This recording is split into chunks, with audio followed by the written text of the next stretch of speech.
حاجی سلیم ہر رمضان المبارک میں کروڑوں روپے کی زکوٰۃ دیتا تھا۔ وہ ہر بندے کو 30,000 روپے دیتا ہے۔ اس سال وہ ایک عورت کو زکوٰۃ دینے لگا تو اس وقت اس کی موت واقع ہو گئی۔ غسل دینے کے بعد حاجی صاحب کی میت اتنی وزنی ہو گئی کہ اس کا جنازہ اٹھایا نہیں جاتا تھا۔ جو بھی ان کی میت کو ہاتھ لگاتا اس کا ہاتھ جل جاتا۔ 3 دن بعد بدبو کی وجہ سے چہرے سے کفن ہٹایا تو سب کے رونگٹے کھڑے ہو گئے، کیونکہ میرا نام مختار ہے اور میں سندھ کا رہنے والا ہوں۔ حاجی سلیم کی رہائش میرے علاقے سے تھوڑا دور تھی۔ وہ بہت ہی نیک اور اللہ والے انسان تھے۔ غریب لوگوں کی کھلے دل سے خدمت کیا کرتے تھے۔ کوئی سوالی ان کے گھر سے خالی ہاتھ نہیں جاتا تھا۔ ہر سال ماہ رمضان میں کروڑوں روپے کی زکوٰۃ دیا کرتے تھے۔ وہ یہ نہیں دیکھتے تھے کہ زکوٰۃ لینے کوئی جوان آیا ہر بوڑھا بس چپ کر کے زکوٰۃ دے دیا کرتے تھے۔ میرا تعلق بھی ایک بہت ہی غریب گھرانے سے تھا۔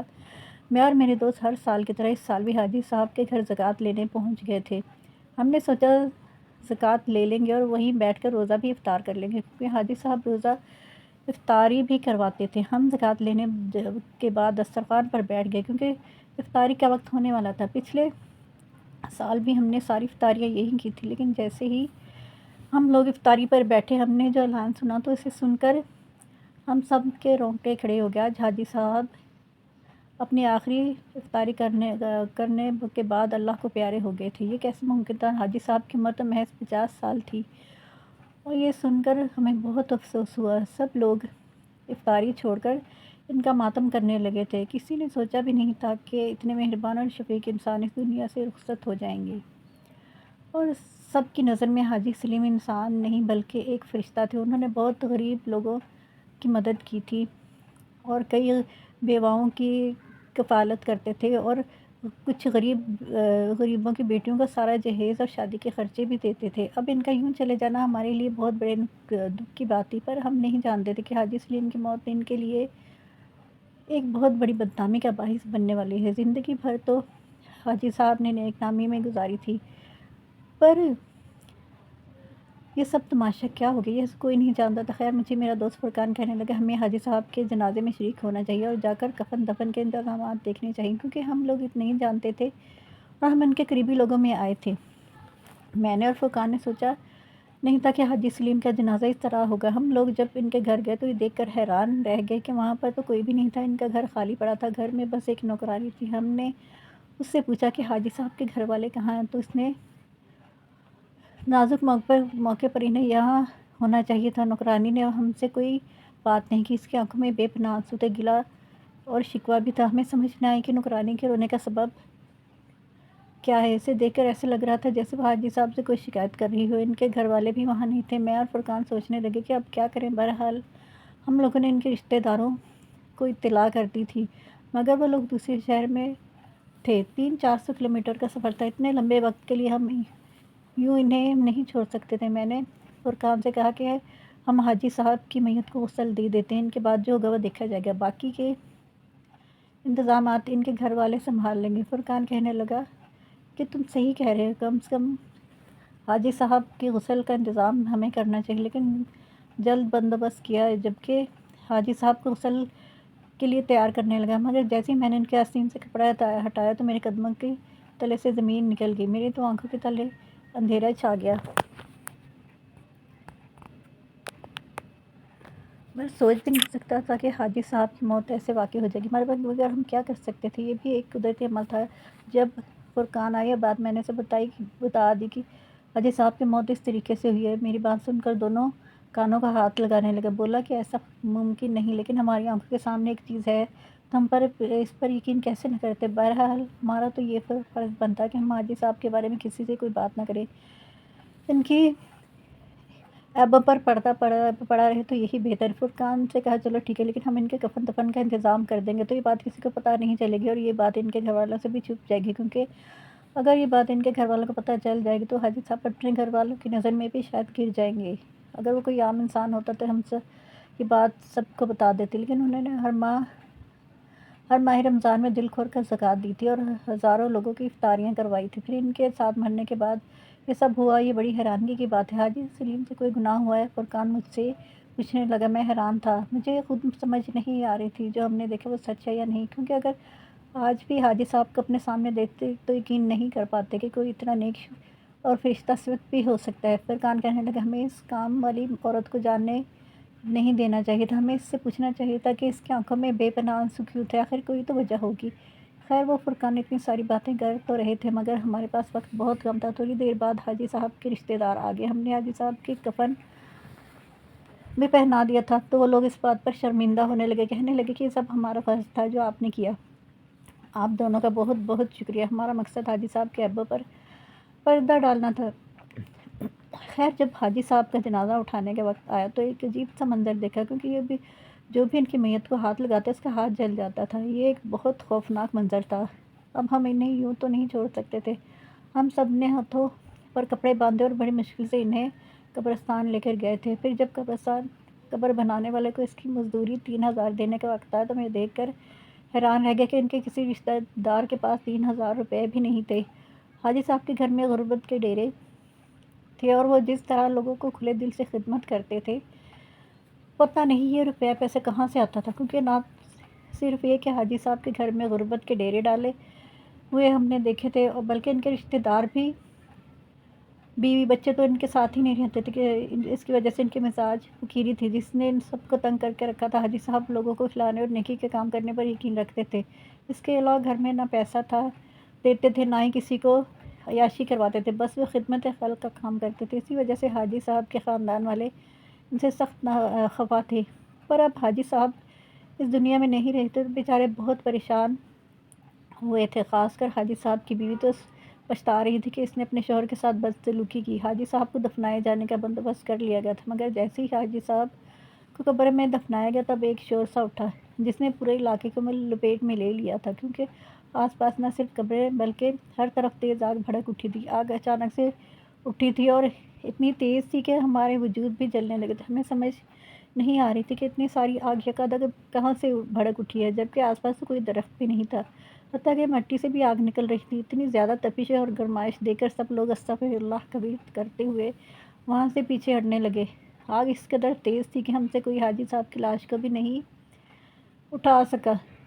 ان کی میت قبر میں پڑی ہی رہی اور آگ نے ہر طرف کو اپنی لپیٹ میں لے لیا، حتیٰ کہ حاجی صاحب کے کفن کو بھی آگ نے پکڑ لیا۔ جب ایسا ہونے لگا تو مجھے سے تو رہا نہیں گیا، میں نے فائر بریگیڈ والوں کو بھی کال کر دی تھی اور لوگوں سے کہا کہ ٹھنڈی مٹی لے کر اس قبر پر ڈالیں تاکہ کم از کم لاش کی بے حرمتی نہ ہو۔ سب لوگ مجھے کوسنے لگے، بولے کہ تم کوشش کرو گے تو تمہارے ساتھ بہت برا ہوگا، کیونکہ یہ اللہ کی طرف سے ہے، ضرور اس نے حاجی صاحب نے کوئی گناہ کیا ہوگا، باہر سے اتنے نیک بنتے پھرتے تھے، ہر کوئی ان کی نیک نامی کے گن گاتا تھا، لیکن دیکھو قبر پر کیا ہوا، ورنہ ایسا ممکن نہیں کہ ایک شخص کی قبر پر یوں آگ بھڑک اٹھے۔ مطلب تو یہی ہے کہ حاجی صاحب نیک بننے کی اداکاری کرتے تھے۔ جنازے میں آئے ایک شخص نے جب یہ بات کہی تو مجھے اس پر بہت افسوس ہونے لگا۔ میں سوچ رہا تھا کہ لوگوں کے چہرے اتنے جلد بدل سکتے ہیں، کم از کم لوگوں کو ایک شخص کے جنازے پر ایسی باتیں کرنے سے گریز کرنا چاہیے۔ میں نے کہا ہو سکتا ہے یہ سب کچھ اتفاق سے ہو، آپ کو ایسی باتیں نہیں کرنی چاہیے۔ اس آدمی نے مجھے کہا تم ان معاملوں میں نہ پڑو، اور پھر وہ آدمی وہاں سے چلا گیا۔ باقی لوگ بھی ایسے ہی تھے، سو باتیں کرنے لگے، کہنے لگے کہ ہم تو ایسا پہلی بار ہوتے دیکھا ہے، ضرور حاجی صاحب نے کوئی گناہ کیا ہوگا۔ لوگوں کے جانے کے بعد جب میری نظر حاجی صاحب کی قبر پر پڑی تو میرا دل خون کے آنسو رونے لگا۔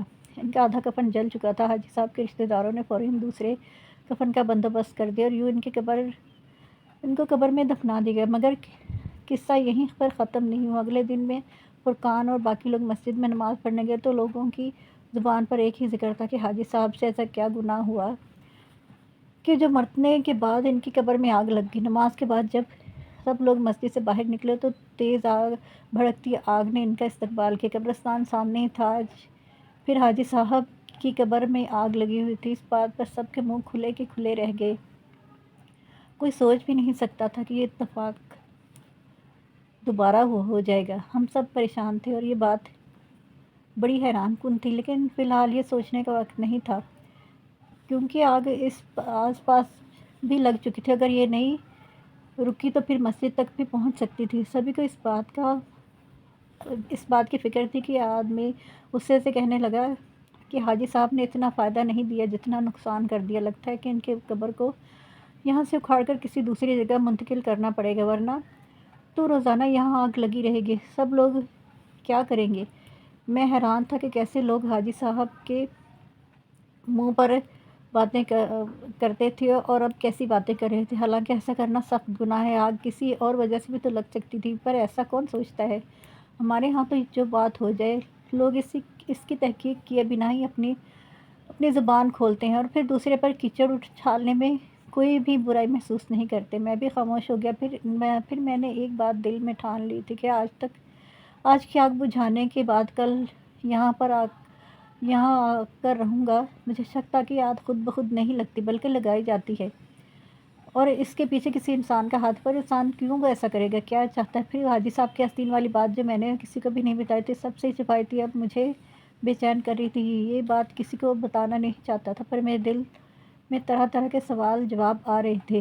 اب مجھے حاجی صاحب پر شک ہونے لگا تھا، پر میرا شک مختلف نوعیت کا تھا۔ آج آگ بجھانے کے بعد فرقان سے یہی کہا کہ کل ہم یہاں قبرستان میں ہی چھپ جائیں گے، دیکھیں گے کہ آگ کیسے لگتی ہے، کب بھڑکتی ہے اور یہ کیوں ہوتا ہے۔ فرقان کہنے لگا، پہلے تو میں بھی حاجی صاحب کو بہت نیک سمجھتا تھا، پر اب مجھے لگتا ہے کہ لوگ ٹھیک کہتے ہیں۔ دیکھو، کیا کبھی تم نے سوچا ہے کہ حاجی صاحب اتنے پیسے کہاں سے لاتے تھے؟ ہزاروں لوگوں کو زکوٰۃ دیتے تھے، پھر افطاری کا بندوبست کرتے، وہ بھی عام افطاری نہیں، بہت ہی شاہانہ اور شادی کے کھانوں جیسی افطاری کرواتے تھے۔ اگر وہ میرے امیر نہیں تھے تو اتنا پیسہ کہاں سے آتا تھا؟ کبھی کسی نے حاجی سلیم سے بات تو نہیں پوچھی تھی؟ اب تم خود سوچو، پیسہ حلال کا ہے یا حرام کا، یہ بھی کسی کو نہیں پتا۔ فرقان کے دل میں بہت سارے شک جنم لے رہے تھے۔